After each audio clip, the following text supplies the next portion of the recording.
important documents. You know, may mga talks na may pinagtatakpan, merong pinipili, no? Hindi ganon. No?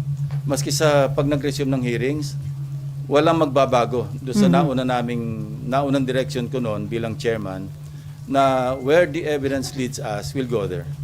Sir, kinu-question din ni Senator Marcoleta yung aligasyon na pineke ni Gutesa yung kanyang Yung mga standard or specimen signatures ni Attorney Spera, kinumpare doon sa question document. Meaning, yung kinu-question na hindi sinasabing hindi niya pirma. Hindi nga nang match eh. Hindi naman kami yung nag-conclude no, kundi NBI plus yung at yung mga nakadetain po dito sa Senate, sir. yung mga hinahawakan na ng ombudsman at saka yung inimbestiga na undergoing preliminary investigation, kung ano yung kakulangan na pwede ma-contribute pa ng Blue Ribbon Committee sa mga hearings, pwede pa rin namin i-pursue.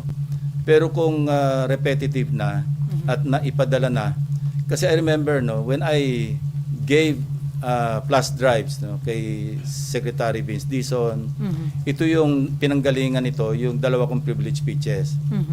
Binigyan ko yung acting ombudsman at that time, si acting ombudsman Vargas. Binigyan ko si dating ICI advisor Mayor Magalong. Binigyan ko si Secretary Vince Dizon. No? Sabi ko, kompleto na yan. Actually, pwede na ako mag-file ng kaso based on the evidence contained in those two privilege speeches. Kasi kompleto naman talaga yun eh.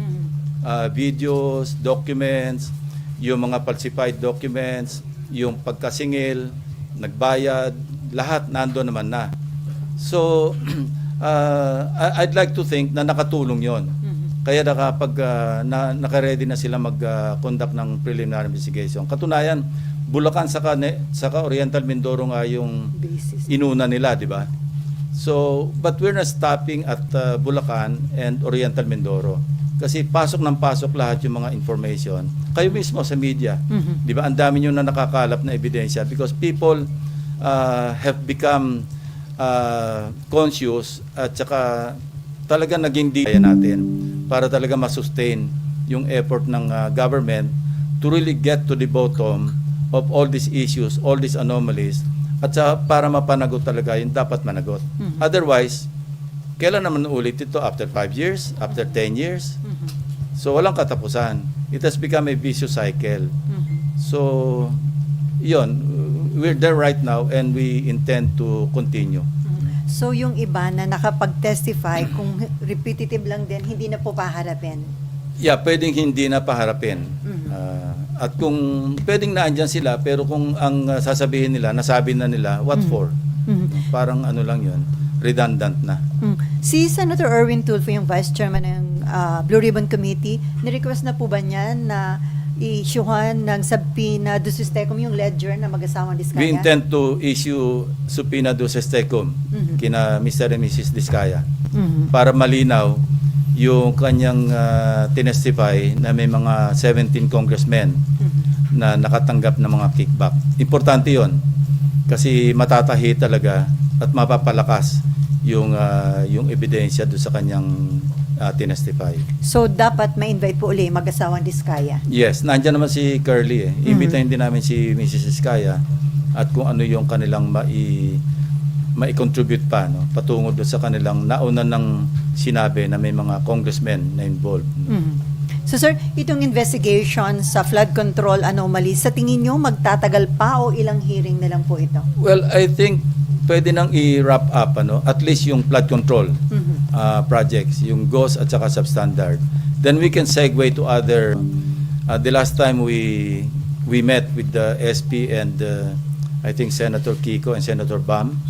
Meron kaming kausap who offered mga civilian na who offered to help us scrutinize yung budget Meron sila mga resource persons na nag-offer ng assistance. So we welcome and marami kaming na-discuss doon.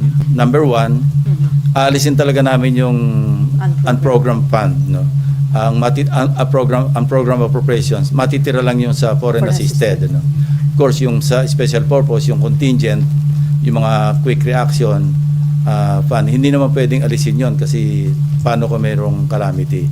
Second, yung full transparency, no?